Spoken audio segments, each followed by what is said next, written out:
इसमें सबसे ज़्यादा नुकसान हुई सिपाहीजला डिस्ट्रिक्ट के दो हमारे जो ब्लॉक है टाकरजला और गोलाघाटी उस तरफ ज़्यादा हुई है और कुछ अंश कल्याणपुर का जो कि तेलियामुरा कल्याणपुर ब्लॉक की है और खोवाई डिस्ट्रिक्ट है। तो एक तो कोरोना के ऊपर लॉकडाउन चल रहा है, उसके ऊपर प्रकृति का ये जो काल वैशाखी है, साइक्लोन है, इससे बड़े मात्रा में एग्रीकल्चर की, रबर प्लांटेशन की और जो शिलावृष्टि हुई है 1 किलो, आधा किलो, 1.5 किलो, एक जो शिला गिरी है, तो इससे बहुत बड़ी नुकसान हुई क्योंकि त्रिपुरा में मैक्सिमम घर ही आप लोग जानते हैं टीन की शेड दिया होता है, वो हल्के टीन होता है और उस टीन में जब शिला गिरती है तो अपने आप मैक्सिमम यही हुआ। बड़े मात्रा में एग्रीकल्चर सेक्टर हो और रबर सेक्टर हो और घर बड़े मात्रा में नुकसान हुई है।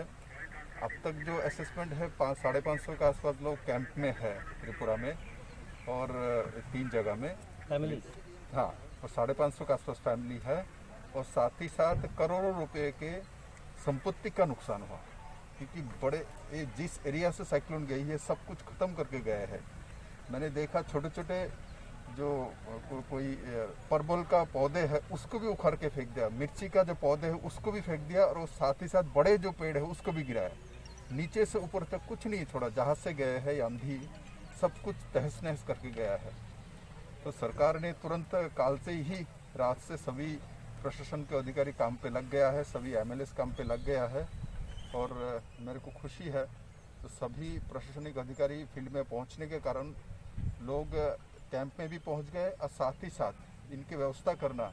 इनके जो घर क्षति हुई उनमें एसडीआरएफ से पैसा दिलवाना है उसका भी रजिस्ट्रेशन हो चुके हैं। अब मैं आशा करता हूँ 1-2 दिन के अंदर इनके पास सभी व्यवस्था हो जाएगी और खाना पीना रहने का बंदोबस्त राज्य सरकार ने ये करने में सक्षम हुई है। और साथ ही साथ कोरोना के कारण से सोशल डिस्टेंसिंग जो मेंटेन है ये बड़ी समस्या है, तो स्वाभाविक तौर पे हम लोग इसमें किताई बरतेंगे और मैं आशा करता हूँ ये दोनों को मुकाबला करके हम लोग आगे निकल